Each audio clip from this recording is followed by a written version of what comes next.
नमस्कार दर्शकों, स्वागत है आपका हमारे YouTube चैनल नेक्स्ट 9 स्पेशल में और मैं हूं आपका अपना रजत। दोस्तों, आज की हमारी इस रिपोर्ट में हम आपको बताएंगे कि रामायण के कहानी में हनुमान अपने ही पुत्र से कब लड़े थे। हनुमान ने स्वयं अपने पुत्र को कब बांध कर डाल दिया था, कब उन्हें पता चला ये उनका ही पुत्र है। जी हाँ दोस्तों, आज की हमारी इस कहानी में हम रामायण की उस कहानी का वर्णन करेंगे जिस कहानी में अब आप ये सोच रहे होंगे कि हनुमान जी तो ब्रह्मचारी थे, तो हनुमान जी का पुत्र कैसा। तो दोस्तों, ये पूरी कहानी जानने के लिए आपको हमारी ये पूरी वीडियो ज़रूर देखनी होगी दोस्तों। और उससे पहले हम आपसे एक निवेदन भी करना चाहेंगे, अगर आप हमारे चैनल के लिए नए हैं तो कृपया करके आप हमारे चैनल को सब्सक्राइब कर लीजिए और बेल आइकन जरूर दबा दीजिए, जिससे कि आपको हमारी सभी आने वाली वीडियोज़ का अपडेट मिलता रहे। तो दोस्तों, हम कहानी सुनाने जा रहे हैं महाभारत की उस कहानी के बारे में जिस कहानी में हम आपको बताने जा रहे हैं कि हनुमान जी ने अपने ही पुत्र को कैसे बांध कर डाल दिया था। जी हाँ दोस्तों, ये उस वक्त की बात है जब रामादल में राम का जो युद्ध था वो रावण से चल रहा था और रावण जब हारने वाला था, रावण की जब मृत्यु निकट आने वाली थी, रावण अपने सभी बंधुओं के साथ हार चुका था। मतलब उसके सभी बंधु मारे गए थे, भाई मारे गए थे, सभी उसका नष्ट हो चुका था। तो उस समय रावण घबराया हुआ था। तो उस समय जो अहिरावण जो था वो क्या किया, उसने अहिरावण ने लक्ष्मण जी को और राम जी को सोते हुए वो उठा ले गया और पाताल लोक में ले गया। दोस्तों, पाताल लोक में जब वो ले गया, दोस्तों जब पाताल लोक में जब राम और लक्ष्मण जी को वो ले गया, इस बात का पता विभीषण जी को लगा।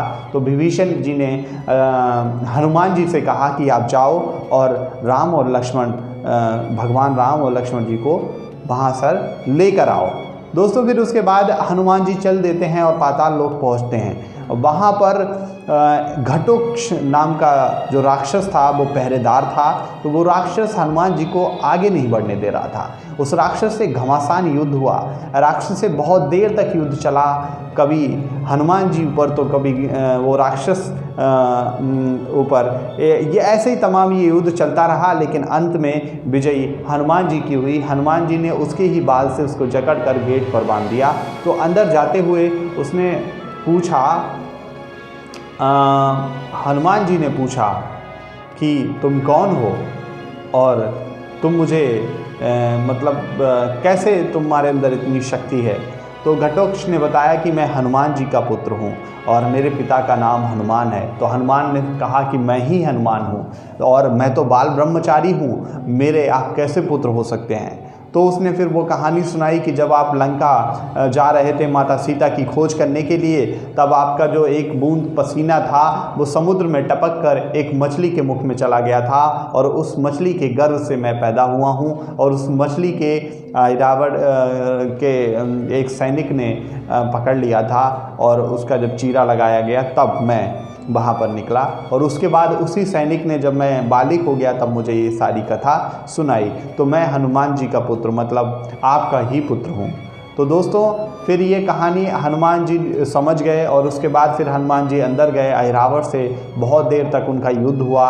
अहिरावण से काफ़ी देर तक उनका युद्ध चलता रहा है अहिरावण से जीतने के लिए, क्योंकि उन्हें राम और लक्ष्मण को छुटाना था और राम और लक्ष्मण को लेके जाना था। तो हनुमान जी तो बल और बुद्धि के दाता भी माने जाते हैं और उनके अंदर बल और बुद्धि तो है ही। हनुमान जी ने अपनी बुद्धि और बल दोनों का प्रयोग करते हुए अहिरावण को मार गिराया। तो दोस्तों, अहिरावण को जब मार गिराया, उसके बाद जब वो वापस राम और लक्ष्मण को अपने कंधे पर बैठा के ला रहे थे, तब भगवान राम ने देखा कि एक राक्षस बंधा हुआ पड़ा है। तो उन्होंने हनुमान जी से पूछा इशारा करके, ये कौन है। तो हनुमान जी ने उनको सारी कथा बताई कि हम एक बार लंका, आपकी आज्ञा के अनुसार लंका गए थे। तो वहाँ पर हम जब समुद्र से गुजर रहे थे तो हमारी एक पसीने की बूंद एक मछली के मुख में जा गिरी और उस मछली के गर्भ से ये बालक पैदा हुआ। ये बालक हमारा ही है, जिसका नाम घटोत्कच है। तो दोस्तों, इस घटोत्कच जो था वो हनुमान जी का पुत्र था। ये त्रेता युग में था और महाभारत कालीन में भी एक घटोत्कच था, लेकिन हम बात कर रहे हैं त्रेता युग के घटोत्कच की।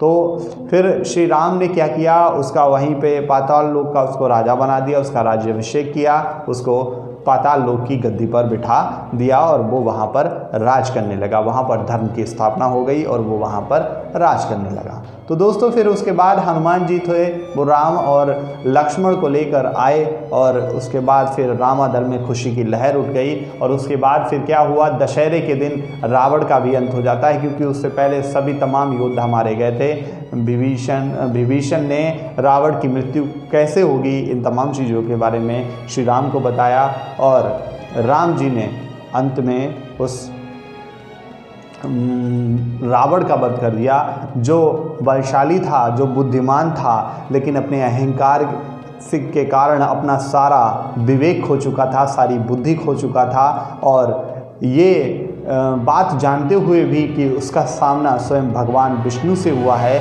लेकिन उसने हार नहीं मानी। तो ये इस बात का परिचय देता है, ये बुद्धि का परिचय देता है।